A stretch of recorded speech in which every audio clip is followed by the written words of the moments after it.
Adet, Melinda Chase Ezra, Katrina Chag Hastan, Saith Hanil Lido Godran. I'm happy to be here today. I'm Melinda Chase. My home village is at the mouth of the Long River, also known as Anvik. I work as the Tribal Climate Science Liaison at the Alaska Climate Adaptation Science Center, and I'm happy to be here with this EPA Region 10 online conference to share with you a workshop that we had last August called Elevating Ancestral Practices, Tribal Wellness and Climate Adaptation Planning. And this is a summary of that training that we had. And it's really timely after this last presentation that you just all saw, just the actions that our tribes are taking to deal with climate and the feelings that we often have around there. But next slide. So this, can you, there we go. So this training that we had was held with a dynamic group of trainers, and they're also our presenters today. I briefly introduced myself, but we also have Laverne Dementif, who is a professor of social work at the University of Alaska Fairbanks, Shasta Gowan, who is with the environmental programs at the Pala Indian tribe in California, and Mita DeWitt, who's helping to host this Region 10 and is a traditional Tlingit healer, and they'll each introduce themselves when we get to the presentation. So next slide. So the training that we had, really looking at how do we integrate our traditional practices and tribal adaptation planning. The intent was to raise the dialogue and explore inclusion of our ancestral practices and traditional knowledge in adaptation planning. And really to link our stories and our practices and our beliefs deliberately into planning with the intent of, how do we strengthen ourselves, our communities, and maintain our social cohesiveness and make decisions together, especially when we are facing our increasingly warming climate. In 2019 and early 2020, we had a previous training in Alaska that included 5 rural communities, primarily on the coast. And during that time, we had a presentation by Laverne Dementif, who's here with us today, on generational trauma and current trauma and issues around, community strength and resilience. And the feedback that we got from those tribes during that training was really to explore this more, especially as we are trying to face, climate impacts. And in Alaska, there's various reports in terms of, or official reports saying, that we're warming anywhere from 2.5 times to a greater degree than areas in the lower 48. But we are having considerable and really heavy impacts in Alaska. Between 2014 and 2019, we had many extreme events. Some of them resulted in the fish die-offs that we had in 2019. In 2015, we had our second largest fire season across Alaska. And so we are having multiple events that are impacting us through all seasons, and a great deal of change. And so we all have feelings around that. And yet in Alaska, we are a colonized state, and we've gone through tremendous change since our contact and our recent contact history. And that really affects us in terms of some of our generational and current trauma that impacts our leadership and our local governance and our decision making. So, how do we look at integrating our traditions and our beliefs in our planning to really strengthen our resiliency? And so this training that we had 15 participants that attended. It was the first gathering that we had since COVID, so we kept our numbers small. We only did recruitment for 1 week, and we had 24 applicants. People self-selected, they put in the application. So that just showed us the interest and the need to be able to really take and make space to explore the issues of how our beliefs really impact our wellness and our adaptation. And so we met in Anchorage, and there's our participants there, and you'll see if you look at the slide here, these are the communities that represented and sent teams of 3 people in. So with that, I'll turn it over to you, Shasta. Next slide. Thanks, Melinda. And again, I'm Shasta Gaughan. I am the Environmental Director and the Tribal Historic Preservation Officer for the Pala Band of Mission Indians, Payom territory. The colonizers named this place San Diego County. I am not myself a tribal citizen, but I have worked for Pala for over 17 years now. And one of the major projects that we've undertaken is this project to integrate health into climate change planning and into assessing vulnerabilities. And that was one of the reasons that Melinda invited me to come to this training in Alaska, was to show what another tribe has successfully been able to do. So showing here on the screen is a picture of the cover of our vulnerability assessment from 2019. So gosh, that's already over 3 years ago now. It's amazing how COVID time has no meaning.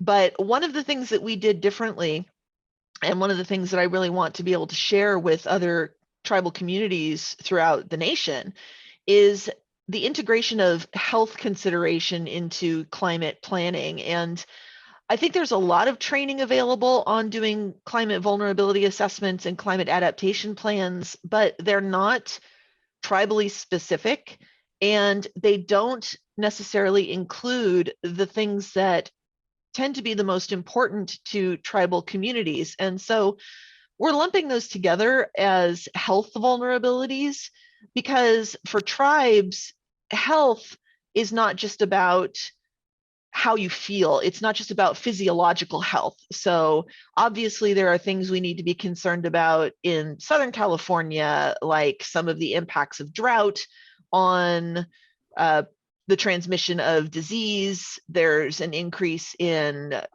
things like coccidiomycosis, which is associated with dust. So those are physiological health vulnerabilities that are associated with climate change.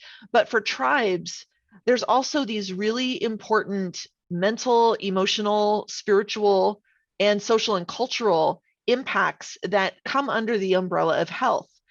So in doing our vulnerability assessment in Pala, and what we're encouraging other tribes to do, is to go out into your community and talk with your tribal members, your community members, about what health means to them, and what are those emotional and spiritual and cultural aspects of health. So the example in Pala, a good example for us from a cultural standpoint, is what is the impact of climate change on oak trees? Because oak trees provide acorns, and acorns are one of the traditional foods. And nobody here still relies on acorn as their full-time subsistence food, but you need to have acorns to create the acorn mush. It's called wiwish in the Cupeño language, for special events like a wedding or a baptism, a baby shower, or for when somebody walks on. And if climate change is going to affect the ability of our tribal members to harvest acorns, that has an impact on their mental health, on their emotional health, and it has an impact on the culture. So we are putting that as a vulnerability. That's in our vulnerability assessment, is to assess the health of our oak populations and see what's changing as far as when the harvest happens. Now it happens earlier in the year than it used to be in October. Now it's happening in August or September, if it happens at all. Sometimes heat waves make it so that the acorn crop is nipped in the bud, literally, because the flowers die from the heat before they can produce acorns. So in our adaptation plan, we're including strategies for maintaining the health of our oak groves, because that's a way to protect tribal health, tribal culture, tribal tradition. And in the spirit of sharing, we developed a project called the Tribal Climate Health Project, which is a nationwide project, and I'll talk about it in one of our closing slides, that provides some of the tools and the things that we have learned in doing Paula's health-focused and culture and spiritually focused vulnerability assessments and climate adaptation planning strategies. And I was able to share that with the folks up in Alaska, and that's why I was so glad that we have this opportunity today to be able to share what we have done. And my time in Alaska was, I think, just as meaningful for me, or more meaningful for me, because I heard things going on in Alaska that never would have occurred to me because of where I'm working in California. And that kind of collaboration and sharing of our experiences, I think, is one of the most powerful things we can do. And I learned so much, of course, from Laverne and Mita and Melinda. So I'm going to pass it over to Laverne now so she can talk about her part of the training. Next slide.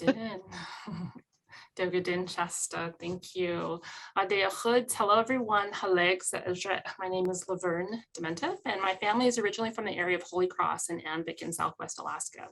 So I currently live in Fairbanks, Alaska, and work as an associate professor of social work at the University of Alaska Fairbanks. And a lot of my work focuses around wellness, resilience, and healing work with individuals, groups, organizations, and communities. And so I'm super happy to be here with you all. As you heard from Melinda, I initially got connected with the Alaska Tribal Resilience Learning Network after Melinda reached out to me to ask if I would present on trauma and wellness in a training on climate adaptation about 1.5 years ago. And I agreed, and I shared a presentation I call Planting the Seeds, the Influence of Culture on Resilience, Hope, and Wellness. And the trauma and wellness component actually emerged as something tribes and communities doing climate adaptation and resilience work wanted more information and support around to be able to include it in their planning efforts.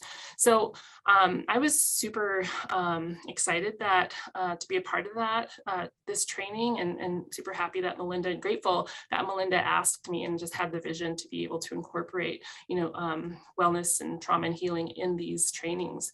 So what I was and still am interested in exploring and sharing is how unresolved trauma and stress impact our ability to be in relationship, impact our collective well-being, and impact our decision-making abilities at the community level, as well as how our cultural and traditional practices actually act as a protective factor to support our resilience, healing, and wellness. So as you all know, and in the work that you do, climate change adds another layer of grief and stress for individuals and communities in multiple and complex ways. And as you also know, Indigenous people and communities are strong and resilient and have cultural and traditional wisdom to guide them in doing this work, and also in healing wellness work. So for example, culture and language revitalization really has been happening on multiple fronts because we know the power of utilizing our cultural and traditional practices for wellness, balance, connection, and healing. And I also believe that awareness and understanding of how trauma impacts our mind, body, and spirit can help to release shame and guilt and empower us to be more compassionate with ourselves and others, as well as support us, right, to do the challenging work we're faced with in a good way. So part of the Planting the Seeds presentation focused on, the fact that examples of resilience and wellness are rooted in all cultures across Alaska and the world. And many cultural and traditional practices incorporate healing and wellness strategies. So when we think about challenges we face as human beings, whether it's depression or anxiety or addiction and climate change, right, much of this can create disconnection in our lives, disconnection to self, disconnection to family, spirit, land, friends, partners, culture, identity. So creating connection can help with that healing. Traditional Indigenous practices and ceremonies include a variety of coping mechanisms, so ways to connect, ways to get back into balance. And cultural practices teach about things like safety, right? Elders model love, compassion, forgiveness. Cultural practices include ways to self-regulate our bodies and co-regulate with others. And healthy regulation starts with our relationships. So elders teach us about the importance of relationships to people, land, animals, nature, and spirit. And so some of the important lessons I've actually learned from elders across Alaska, I've put into a framework I call the 5 C's, which I've also shared at this particular training, this last couple of trainings I've done with them. And when we, one of the things that I often start with is this notion of when we learn about how trauma impacts our mind and bodies, we're more compassionate with ourselves and others. When we are curious about what causes pain and grief, we can actually help to create connection and ceremony for healing. And healing happens when we're in our bodies and in relationship to others in our community. So I just want to discuss just really briefly these 5 C's just a little bit further. And I actually think one of the links that you have is a link to these 5 C's as well. And so compassion is the first one. Indigenous elders model unconditional love for people on the earth. And when the impacts of trauma in the brain and body and behavior are understood, we're actually able to have more compassion and patience, which builds a sense of safety and nurtures the relationship. Cultivating love and acceptance for ourselves actually allows us to express love and acceptance for others. So compassion is huge in this work. Connection is the second one. I talked a little bit about that. Again, healing happens when we're in our body and in relationship with others, right? So cultural practices within Indigenous communities often incorporate connection at the highest levels. I think every traditional practice that I've been to displays this connection, responsibility to each other, responsibility to the earth, sharing and caring, reciprocity, all of the things. And so, connection is built into the fabric of the community, creating a foundation of strength and a collective safety net. The third C is around community. So community is essential as healing and wellness happen within relationships to others. And again, elders share many examples of how Alaskan communities come together for celebration and in times of hardship.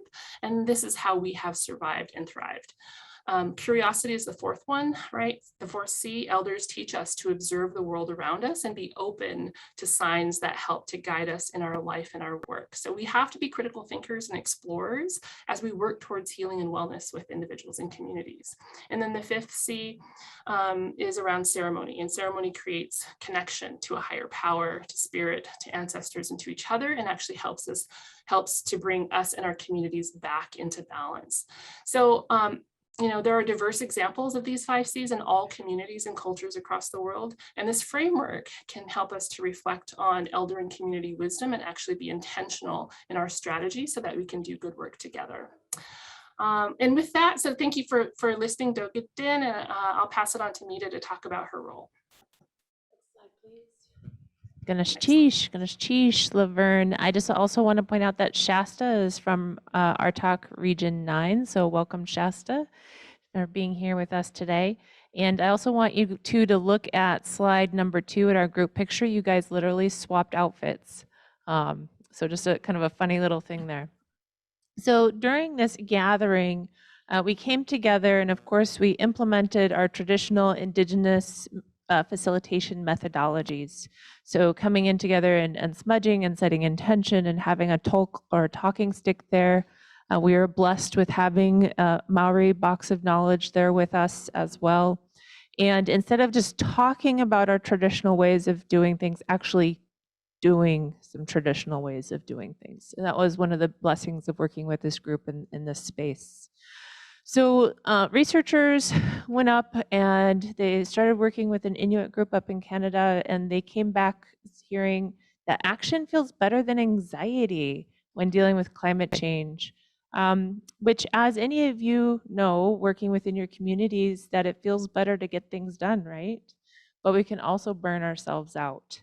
So there's a catharsis there, but we have to balance that process. And so when we're doing this training together, we really looked at what is our traditional ecological knowledge and stories that helped us through the last climate change that we went through. Because as Indigenous people, we know that our traditional stories, we've done this more than once. We've done this actually a couple times for some groups, and that We know that human activity is making it go faster and more severe than in the past, but those stories teach us what to do. So right now, people are working with solastalgia, or psychological trauma of climate grief. And this is going to become more and more intense as we have more fires and floods and moving and pestilence and all these things that we're going to have to deal with. And so trauma occurs when you cannot mitigate or cope with a stressor, right? And so if we look at it in that framework as a psychological trauma, even though we know there's all the physical and spiritual associated traumas as well, but if we put it in that framework, healing requires the reconstruction of a system, and in this framework are traditional systems, because it's empowering and it's a restoration of relationships. So our traditional migration stories recount difficult situations where we had to generally face a challenge of a changing system that we had to move or migrate. And in these stories, they're not stories of historical trauma. For many of our tribes, these are stories of strength. They're stories of power. Because in this process, the group was able to identify what was wrong, to create a plan of addressing it, and then enacting that plan, which is at its core sovereignty, that self-empowerment, group empowerment of how to go through the process. And so bringing in these different stories, each group brought in their own traditional stories. We heard stories from all over the state, and encouraging them to actually write them in adaptation planning as a way to create a framework of thinking of how to move and how to address the situations in their community. So Ganesh Chish, we'll go ahead and go to the next presenter.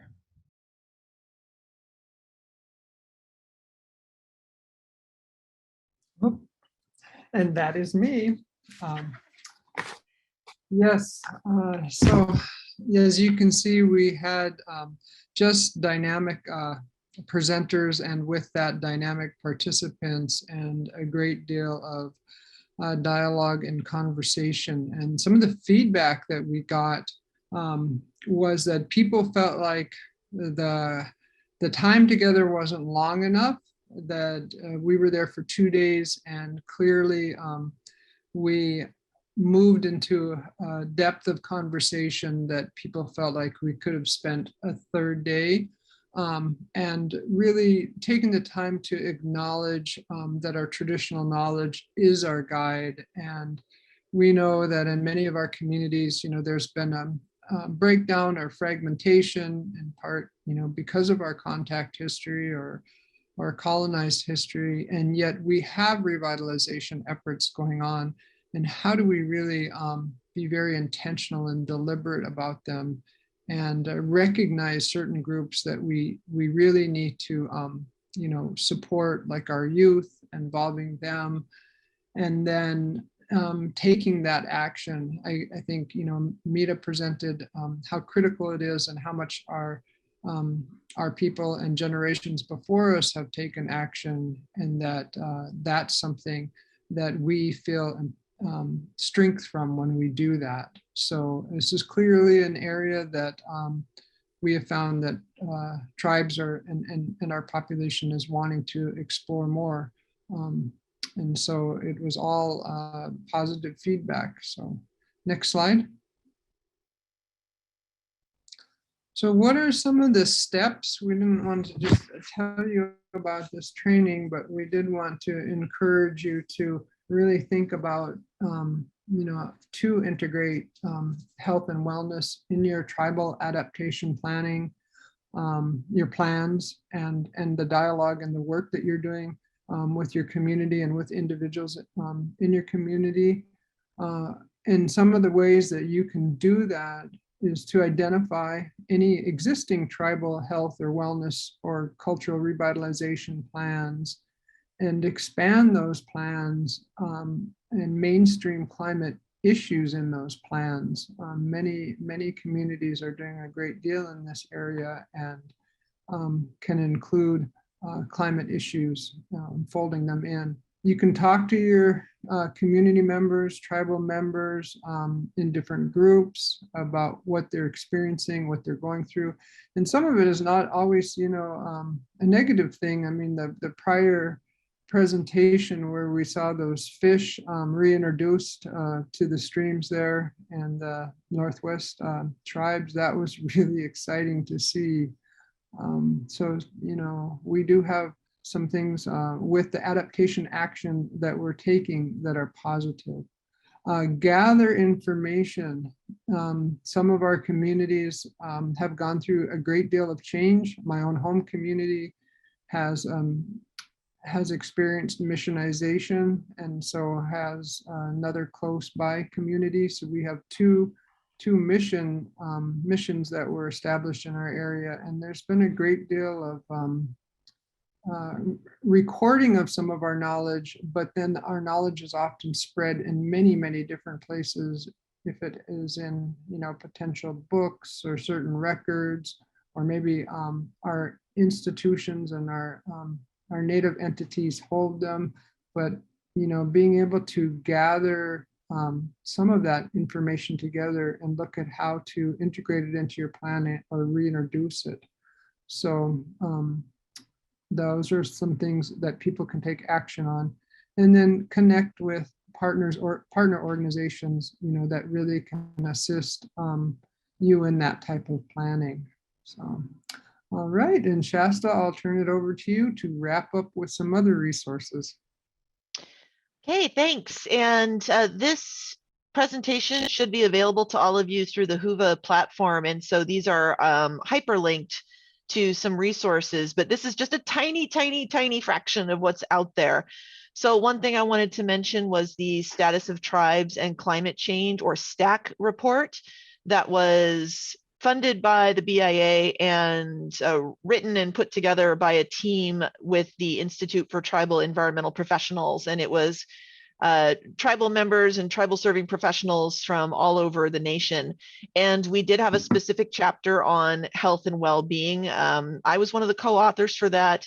Melinda was a co-author on some of the other chapters. So that's really worth checking out. And Laverne's Planting the Seeds handout is also linked here, so you can take a look at those 5 C's and hopefully integrate those. I know that I've brought them back to Paula with me because I think those are really important. I mentioned the Tribal Climate Health Project, which is a project that we do here in Paula, and we have this links to our website, which has a full resource clearinghouse and a lot of tools that you can use, plus links to videos of previous training series, including webinars that we've done that are self-paced, so that you can, if you're new to the climate vulnerability assessment and adaptation process, you can follow these self-paced webinars and other tools to help you with your process. I want to mention the Swinomish tribes iBrace. Now, Swinomish is part of Region 10, so that's one of your tribes up there in your area. And they've done amazing work. If you've never heard of the work that Larry Campbell, a tribal elder at Swinomish, and Jamie Donatuto, who's one of their staff, this is really worth checking out for how they've taken the BRACE framework, which is the building resilience against climate effects, and they stuck an I in front of it to make it the Indigenous BRACE. And it shows how they did this for Swinomish and gives you some ideas for how you can indigenize BRACE for your own community. And then these last 3 are some of the Paula specific documents that we've developed. The first one, it's Chemshun Pe'ichachukile, which is Cupeño for When Our Hearts Are Happy. And this is about integrating the mental, social, and cultural well-being pieces into your climate work. And it's just a framework that you can, again, tailor to your own specific community. And then we've also linked our vulnerability assessment and adaptation plan. And these obviously need to be made specific to your community, but it's always helpful to be able to look at another community's work. And there's some things you can borrow, other things that you can change, but it's good to know that we're not alone and that there's things out there that we can share. And so that's why we do this, is in the spirit of sharing and helping. And on the Tribal Climate Health Project, we link to many other tribal climate vulnerability assessments and adaptation plans. So we hope that you can use these tools And I don't know if the final slide, does it have our contact information on it? Did we do a contact slide? Because if No, not, but it's okay. We can go ahead and put it in the chat and then Okay. everybody can pull it from the chat. Yeah. So thank you Yeah. very much for coming and presenting today. And thank you for putting all the links in there. I know that this group, I've heard from our digital organizer, Jennifer, that this has been one of the most active conferences that she's worked with in for a very long time, if ever. So we have some pretty exciting closeout gamifications to go to, but I just wanted to say thank you, Laverne and Shasta and Melinda, for presenting today, and I hope you have a wonderful afternoon. Thank you, everybody.